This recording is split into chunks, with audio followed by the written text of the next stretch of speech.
So, kind of in the depth of pandemic in Malaysia from May to I think end of August of 2021, ArtSet had a project that we called Borak Bansan. Borak meaning chatting, and Bansan is the Hokkien word that we use in northern Malaysia to refer to local wet markets.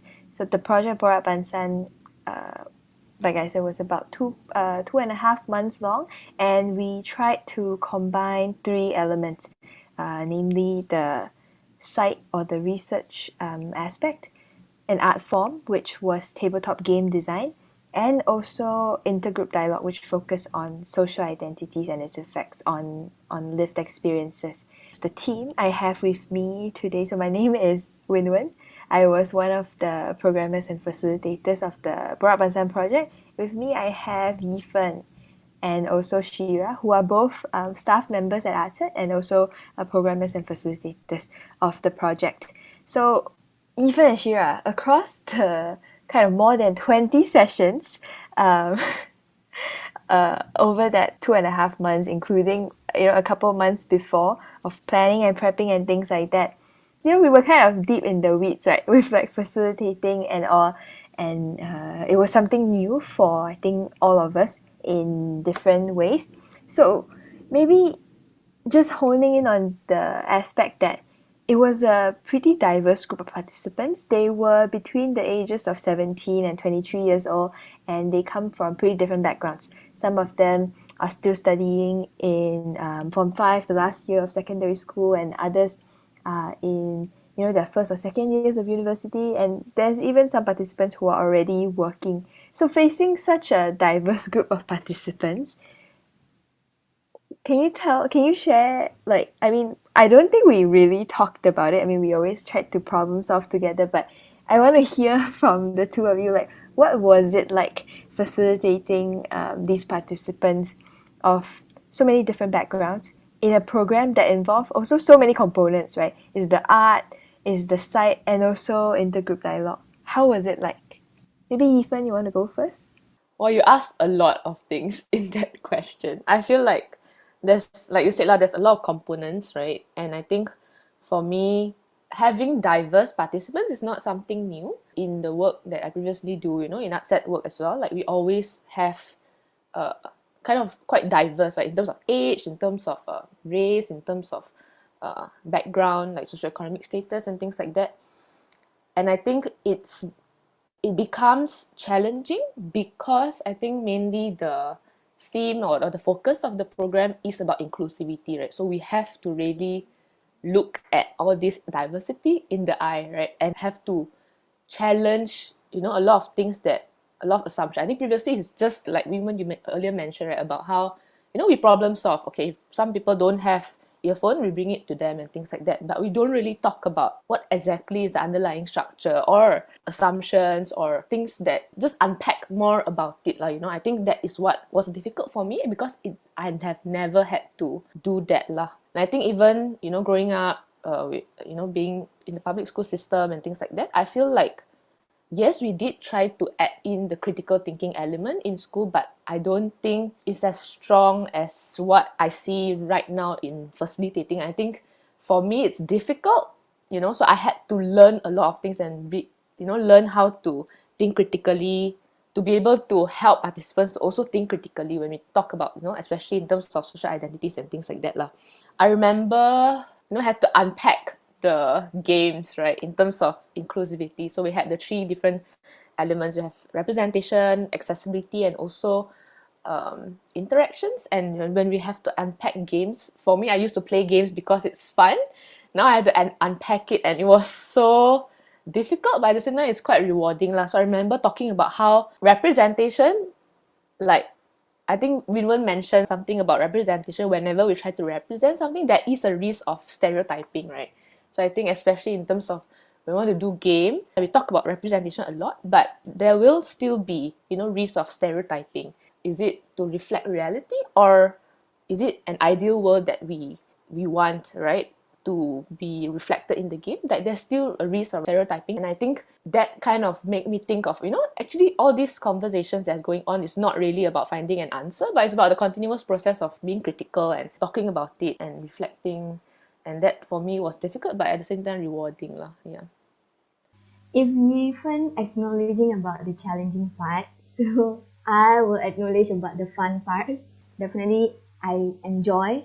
Yeah, the process is very fun because before this, I think okay, PBL X game X IGD is something new to us at where we incorporate one new element which is IGD. And then I think before this we have a diverse participant, but we don't really acknowledge in terms of social identity, and we don't really see the social identity part and really discuss about it openly, discuss and then openly share everything. So from this program I can see that participants have different views, and then at the end of the project I can see they have a different skill where at the end, oh, I know there's half of them can do design part, a lot of skills that they have. And then from the program also I can understand their social identities more and how it affect them in their daily life lah. Yeah, I think both of you raised really interesting points. I think I didn't think of it that way, right? Like when, yes, like the topic of the program is inclusivity, which in as kind of part of what we are exploring includes accessibility, representation, and also interactions. I think what the two of you kind of highlighted about like facilitation is that, while we integrate those things into the content of our program, how do we actually practice it in the facilitation aspects? How do we incorporate the understanding of participant social identities that we gain through the program, whether it be during the sessions or outside of the sessions, into how we facilitate them in the learning process in the program? Yeah, thank you for that. I think I didn't think of it that way, but that's a really, really good point. And I mean, while the participants, like the two of you said, Malaysia is a diverse society. It's not rare to have participants being from diverse backgrounds, and which was also one of our goals, right? But looking kind of inward, looking at our team, I think although the three of us are all kind of on the young side in terms of age, I think the three of us kind of carry quite different backgrounds. Like just now, Yifan, you kind of alluded to it, right? You had your previous experience, and of course, each of us carry very different social identities as well that shows up in different ways in the program. So, how do you think these like our different backgrounds came into play when we attempted to facilitate the participants? I really believe that when we have a diverse team, so we can attract more diverse participants lah. And then in terms of participants, because of this diverse background, maybe before this we don't really acknowledge these differences like in social identity. Like we as a facilitator, we just think of how to facilitate, maybe to engage them in this program, don't say anything. Because of this program, we acknowledge the social identity. So we really understand like sometimes they don't feel comfortable with people have that different from their social identity.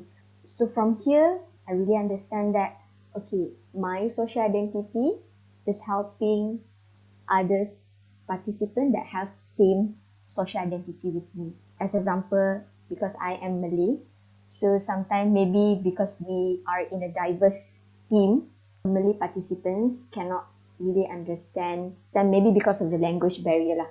The most challenging that I got from the Malay participant sometimes because of language barrier, and then because of different race lah basically. So because I know they don't feel comfortable, so I know I have to take action, or I need to help them to feel comfortable, and they know that someone they can refer to lah. Yeah. How about Yifan lah?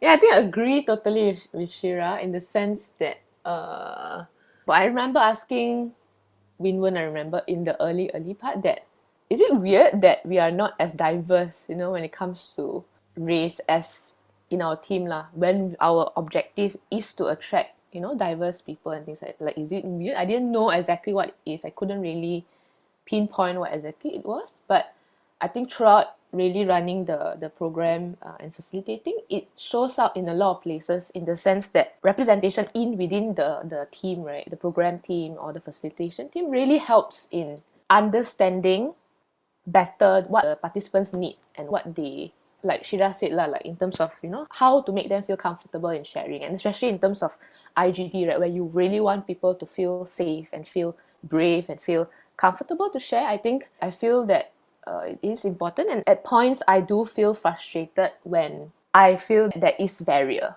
Yeah, but I do see how important it is lah to have representation when it comes to diversity. I think that is definitely one thing that I thought a lot about throughout the program. But I think one question that I'm still thinking about is whether sometimes we are too almost hung up on the idea that the facilitator or the programmer's identity must match with that of the participants in order to engage with them, in a deep level. I think a lot of the times I kind of catch myself like, okay, take a step back. Like, am I making an assumption here that, like this Shira being Malay means she will automatically or by default understand the Malay participants better than Yifan or I, right? I think like when thinking about incorporating considerations of social identities into our programming and facilitation, especially when we are directly interacting with the participants, I think that's one part that I want to be kind of a little bit more intentional about. Like Ethan said, like to what extent is it stereotype or is it representation? Like what is responsive to a particular I don't know, like particular characteristics of people, or is it when do we borderline on making assumptions? Yeah. I think I do think about that as well. I feel like what you said lah, but I do feel that it is helpful lah. I think a lot of times for me personally, I tend to overlook things, and having different diverse. I don't think it is about really matching the identity, right? But I do feel the importance of at least intention wise lah to be able to reach out to people to get more information or different perspective to understand what the participants, what the diverse need is lah. And I think by being diverse within our team helps. I don't think it's the main solution, but I do think it helps. I don't think it necessarily have to match, but having different age, among our programming team or facilitating team or different races, like really helps to give different perspective and views lah, which I think as long as it's different, we challenge each other. I think that's definitely helpful in understanding better lah. Yeah. Yeah, I like the last part that you said. As long as we keep challenging each other, I think that is so important in when we're looking at social identities is such a big part of what we're trying to do, and inclusivity being the core. So apart from thinking about the demographics of the participants and also ourselves, I think it's very hard to escape from the very pressing reality that we did this program in the middle of one of the worst phases of the pandemic in Malaysia, right? And it was the first time that this kind of place-based learning program by ArtSet was conducted virtually. I still remember like when we were kind of on the verge of, are we going to turn this virtual? Even was like, can this even be turned virtual? Like, can it? So yeah, what do you all think now? I mean, now that we have officially done it, how did it compare to your previous experiences that were not virtual or not in the middle of a pandemic? Yeah, I think like what you said lah, like previously we really wanted to, plan a whole physical program and have all these very interesting and exciting activities to do. And I was so excited about it, and when we had to turn it online, I think it really forces us to think out of the box like in terms of what kind of activities to be used, to kind of engage them, especially in terms of virtual learning, right? Really, the engagement part is for me, it's the most difficult part.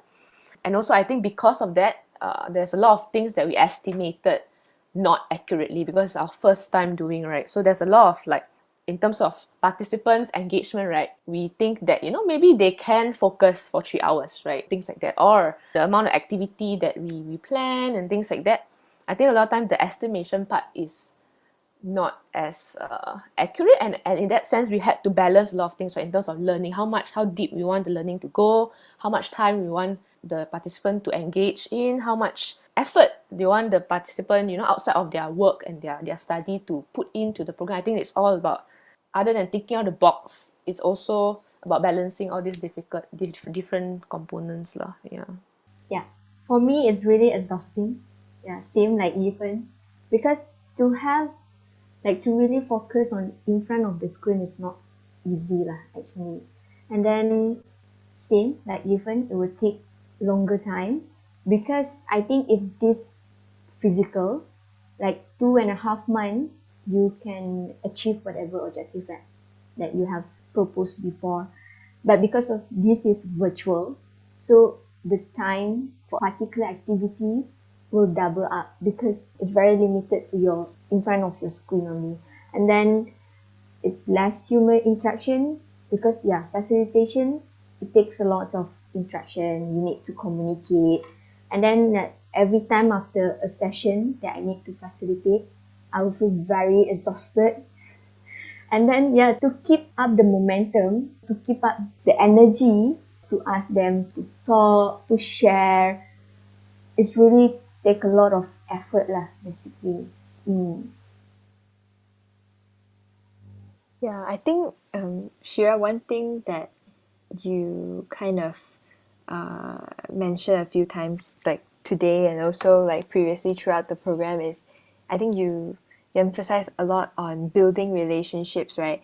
And I think I'm thinking about how you are the only one among us who previously had facilitated an in-person youth arts camp. It was, physically you get to interact with the site and also the participants in person. Like, was there one moment during Borak Bansan that you felt like, wow, this is really different from the YAC that I was a part of? uh, I think during drama pukul 7, the AIR part, there's one particular session that after that I feel very exhausted. Because I think, okay, if this thing is in physical, like there's a lot of things you can do, a lot of activities, materials, the tools can help you. But then this one is just on screen, and then you need to wait for them to move the thing, write the things. Yeah. Yeah, I think drama pukul 7 session, the game one, the AIR, is really like like hit me, like this is so different. Yeah, I think like you said, and which is kind of related to what Ethan said, right? We had to really predict or like guess or calculate how much time would be taken, and often we were not very accurate. I think we kept trying things like, okay, how much is really the attention span of the participants? How guided or how frame is too frame or too guided? Like, are we being too rigid? Are we limiting them? Or is it just the right amount to get them moving in group discussions and things like that? Especially in small groups, and also thinking about how much are we supposed to facilitate? Like, are we supposed to let it go a bit more for game design, or do a bit more in for the IGD part or something like that? I think a lot of it was calculation without a lot of information. So yeah, I think that was fun, I guess. Yeah, but taking care of all that we have talked about, based on reflecting on the diversity within the group and our team, and also the virtual nature of it, and that of course, the pandemic context. Is there one thing that you felt you took away from this program? Maybe you want to share first. Um, Ooh. um, I think it made me think a lot about how complicated building relationships really is, and what it entails. Like especially thinking about the different social identities that I myself and other facilitators or other team members and other participants carry. I feel like it's a really, I don't know why I'm using very mathematical language today, but I feel like it's a very complicated, like, equation to figure out, like, um, how do you be aware of, like, the different social identities, and then and how it play out differently. Like, I think, for example, it's not just about fluency in certain languages, right? Yes, most of us are kind of multilingual in Malaysia, but also it's an understanding of where the participants are coming from in a more nuanced way, not just like, for example, just in terms of race or in terms of religion, but being able to see participants as very holistic individuals that come from a particular place. I think that is one thing that will stay with me. Yeah. What about you too? It's really because of the different social identity that I feel how participants see me and how participants want to interact with me. Because I think during facilitation, there's one thing in my mind that I want to build a relationship with them. Yeah, I want to be their friend. I just don't want to be a facilitator, teach, and then habis. I don't want that. So I want to build a relationship. So because of this different social identity, I can see it's really hard for me to break the tembok, like yeah, because of this because of this different, and because it's virtual some more, it's really double up the challenges. Because if this physical, I think it's really easier lah. But yeah, this is virtual, like I have to double up my effort to talk with them and then to interact with them. Yeah, like double effort. Mm. Yeah, for me, it's when we try to, run a program that focuses on inclusivity. I think for me, I learned so much from that. Like what we went earlier said, right, about practicing it ourselves. I think for me, previously, it's really thinking about diversity and the concept of unity as what are we most similar in, what common language can we use and things like that. And I think throughout running this program, that really changed. And now when I look at it, it's really about not letting all these differences becomes a barrier, right? And as a facilitator, what can I do? What intentional actions can I do to really understand where the participants come from, and what languages to use, and what barriers might exist for us, and trying to break that down lah. Yeah, I think for me that was a really huge change of mindset lah, for me personally. I think a big difference for me lah, personally, on how I approach facilitation and running programs. Yeah, that's all lah. Thank you very much.